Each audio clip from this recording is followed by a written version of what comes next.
Hello, everybody. Welcome back to another year of American Soccer Quick Kicks. I'm coming at you live today for the first time in 2026. We are 1 week away from opening day of the Major League Soccer season.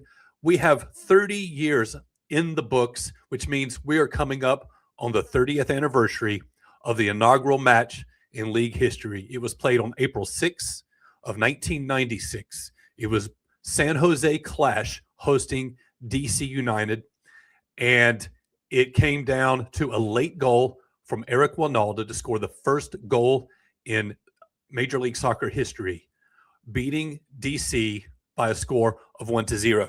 And so I thought I would take a chance on this occasion of marking 30 years. I wanted to just take this time to look back on 30 years of history with the league, looking at expansion and contraction over the course of the 30-year history.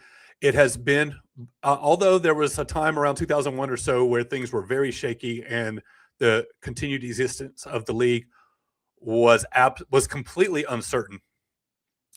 When you look at just the number, the expansion, the longevity of the league, and also how very few teams have actually folded in the history of the league, compared to all the other soccer leagues of various levels of play in our nation's history.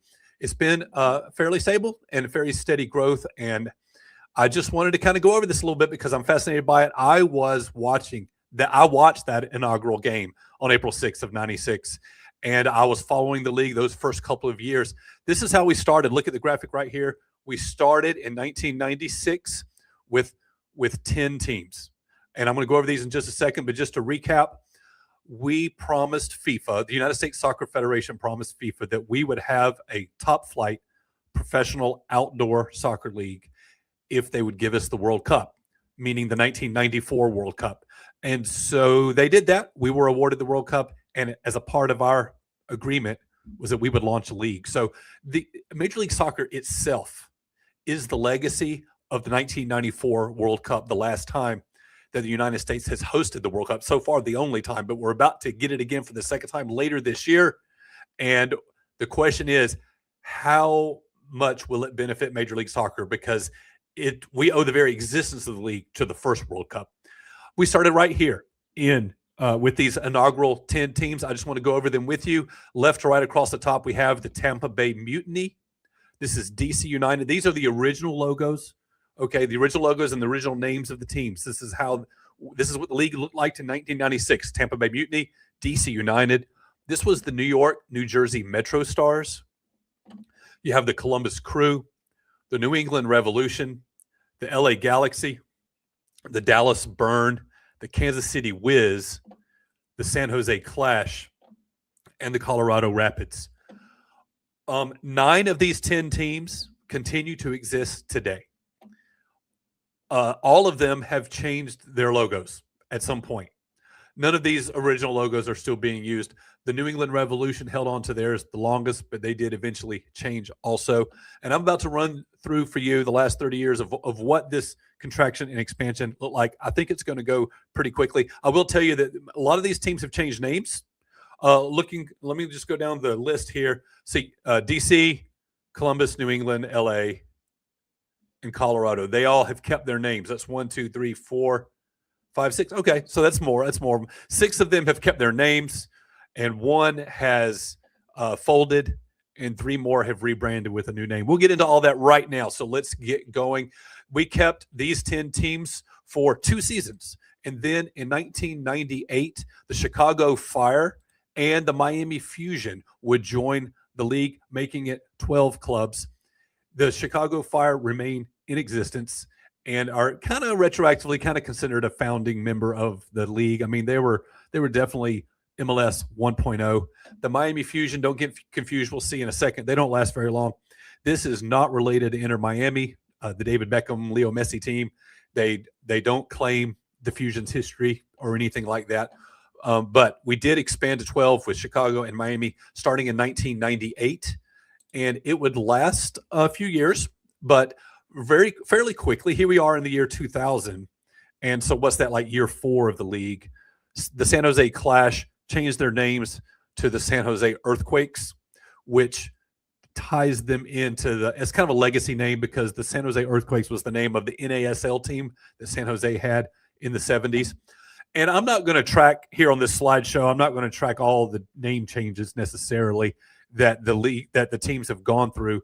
But I do want to point out the Earthquakes because it comes into play later. You'll see what I'm talking about. In 2001, we lost a founding club. Tampa Bay Mutiny folded after the 2001 season, I believe it was. Yes. So they played a total of, 98, 99, 2000, 2001. They played 5 seasons. Oh, there you go. I'm a little slow on math. But you've got Tampa Bay, and then the Miami Fusion also folded at that same time. This was after the year 2000 and prior to the 01 season. So we were once again back down to 10 clubs, but not exactly the same 10 because Tampa Bay was gone and Chicago was still around. But we're playing with 10 teams until we get to the I should say, starting with the 2005 season. Let me see if I got this straight. Let me just look ahead here. Yeah, so beginning in 2005, we begin a fairly stable rate of expansion for the team. So here we are. We're like 9 years in. We're still at the founding number of 10 clubs, but we're adding Real Salt Lake and Chivas USA, which was located in Los Angeles. And these two clubs were the first 2 expansion teams outside of that initial era, okay? And what you're going to see is the reason why this expansion is able to grow steadily is that there was a change in business approach with Major League Soccer. There was a decision made that they needed to focus on owning the stadium and owning the real estate. Until now, Major League Soccer teams mostly played as tenants in NFL stadiums. These were enormous 60, 70,000 seat capacity stadiums that were drawing maybe 15,000 people. And so these cavernous stadiums that the league was having to pay for to put games in there, but it also looked very empty. It was bad optics. Even though it was drawing a pretty good crowd for soccer, there was a lot of empty seats on TV, and that's not a good look. Plus, a lot of times playing with yard markers, NFL football yard markers. But by switching over to a model where they're owning the venue, they are also now capturing the parking and the concession stand and the gift shops and all that. And so it became important as of a revenue source for the league and for each club. And so that's what happened. There was a focus on soccer-specific stadiums, and this is what has enabled this steady growth. But 2005, we begin, okay, with Real Salt Lake and Chivas USA. And then right after that season, the Metro Stars changed. Okay, they went from the Metro Stars, and they got a little logo change there in 2002, and then they became the Red Bull New York team. And so that's what happened to the Metro Stars. They still exist today, but as the New York Red Bulls. And then we go over here. Starting in 2006, the Houston Dynamo joined the league. But let me explain this. This is why I highlighted the Earthquakes a little bit earlier. What we have with San Jose and Houston is very much like the situation that we had with the Cleveland Browns and the Baltimore Ravens in the NFL. The San Jose Earthquakes officially folded, but what happened in reality is they all moved to Houston.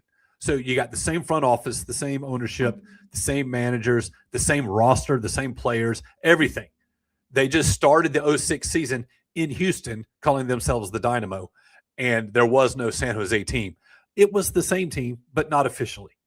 And so it was considered an expansion club for 2006. And now we're kind of in that 2.0 middle phase here, and Toronto joins in 2007. You'll see that we get almost a team a year. Sometimes we skip a year, but then there's other years where we get 2. So it's averaged out to 1 a year for like 20 years. We've got Toronto in 2007. The San Jose Earthquakes come back in 2008. And this is what I was talking about with the Browns and the Ravens. So the Earthquakes really ultimately just took a couple years off, and then they come back. And they're not considered an expansion team, and they do pick up all that history that had been a part of that first San Jose team. So officially, San Jose went into hiatus and comes back in 2008. And the Houston Dynamo Even though those were the people that accomplished that history, they don't get to claim it. Okay. Within in 09, Seattle joins the league. In 2010, Philadelphia. 2011, we get both Vancouver and Portland joining at the same time. Then 2012, Montreal. And then in 2014, after the 2014 season is completed, Chivas USA folds. They go out of business. So that's 3 teams in league history that no longer exist, that didn't make it. Those are the only 3. In a 30-year history for an American soccer league, only 3 have failed to be able to keep going. And so this was 14, this was 12 years ago, and it's the last time we've had a club have to close up shop. In 2015, and this is kind of where I start to come on board again and start paying attention, we expanded by 2 clubs. Okay, so the same year that we lost 1, we gained 2. We get New York City FC, and we get Orlando. In 2017, this is where I really start to follow the club. In the year before, I knew Atlanta was coming, and now that Atlanta has joined, I'm watching every week. I was at the first game that Atlanta ever played. Both Atlanta and Minnesota here joined the league at the same time, in the same year, and that would be 2017. The very next year, we get LAFC joining in 2018. Cincinnati joins in 2019. Both Miami and Nashville join in 2020. And again, like I said before, this Miami team does not claim the history of the Miami Fusion, which was that 1998 expansion club. Totally different venture, unrelated to each other, just happened to be in the same city. So we get Miami and Nashville joining the league both in 2020. And then Austin in 2021. We get Charlotte in 22. St. Louis in 23. And then San Diego joined in 25. Their first year in the league was last year. And so if you do all that math, if you follow the expansion and the contraction and the movement of teams like San Jose and Houston, what you end up with is 30 teams. We had 30 teams for the first time competing last year in the league, and this is what they currently look like. A lot of them have changed their crests, and some of them have changed their names, but we are at 30 teams, and there's been a stated intention to go to 32 teams, and I'm trusting that that'll probably be where it stops. And I think 32 is a good number. I'm just looking at the NFL. So real quick, I'll go across these because some names have changed and some logos have changed, but you've got Atlanta, Austin, Charlotte. This is Chicago on their third crest, Cincinnati, Colorado, the Columbus Crew, the Dallas Burn. Okay, track these name changes. DC United. There's the new Houston Dynamo crest, LAFC, Los Angeles Galaxy, Inter Miami, Minnesota United. And now they're no longer the Montreal Impact. They are CF Montreal. Nashville, this is New England's. I told you they held on to their original for the longest. And then you've got New York FC, New York Red Bull, Orlando, Philadelphia, Portland, Real Salt Lake, San Diego. That's the new San Jose Quakes. And then you've got Seattle here. And then this is Kansas City. They were Kansas City Wiz for like 1 or 2 years. They renamed themselves Kansas City Wizards. And then I don't have it in front of me. I believe it was 2011 that they changed their name to Sporting KC. And there they go. And you've got St. Louis and Toronto and then Vancouver. And so anyway, that is how we get to 30 clubs. And maybe we'll get to 32. I don't think there's any immediate plans. I think we're getting pretty close. We're at a good number now, and it's even between East and West. And that's just a quick look at the history of the league, of how we started with 10 teams and ended up at 30 teams 30 years later. I'm excited. Opening day is 1 week away, February 21st. I hope you're tracking the changes here. MLS Season Pass is not really a thing anymore. You get all the Major League Soccer coverage with a simple subscription to Apple TV. That used to be a little bit separate. If Apple TV subscribers, you were having to pay a premium to also get Major League Soccer. That's no longer the case. Major League Soccer will be included in your Apple TV subscription. And for people like me, we weren't subscribing to Apple TV. We only had the season pass. Well, now we don't have a choice but to sign up for all of Apple and we'll get our Major League Soccer that way. We are getting ready to start season number 31, a massive season for the history of the league because the World Cup is coming back to America this summer, as everybody knows. This is also the last season where we are going to play this schedule, where we start in February and end the regular season in October. That's going to go away. We're going to have a weird little mutant half season in early of 27, and I don't really know how that's going to play into record books and things like that. It's going to be a little weird and confusing, but you've got to keep those dates right. You got to keep players under contract, keep them in shape. You've got to bring money into the club. You got to have those match days. I don't know how the championship or how the format's going to work. It seems like it's just a place filler until we can get to, I believe it's July of 2027, and we start the new calendar. We're going to start in July and go around to the next April, I think it is. And that's going to be starting the 2027/2028 season. And there's going to be a whole new change with how divisions and conferences are done. It's all going to change. It's all going to get thrown up in the air. So this is the last season of its type and of its length. And I'm looking forward to it. I also can't wait to see what's going to happen, what impact the World Cup is going to have on MLS this year. CONCACAF Champions Cup is already underway. Through some weird quirk of the schedule, San Diego has already played both of their legs against Pumas from Liga MX, and they won. So San Diego is already advanced to the next round of CONCACAF, and everybody else is still getting started. Those games are going to be played this week on Fox Sports Networks, and then next Saturday, the regular season begins. We will be getting into all that. I'll be covering all the secondary competitions. There's changes to U.S. Open Cup again this year. Of course, there always is.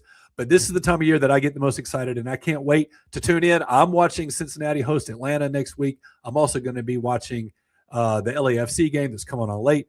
And I am also going to be tracking Vancouver this year because they really won me over in the playoffs last year. Why don't you tell me which soccer games you're going to watch, and I'll talk to you next time.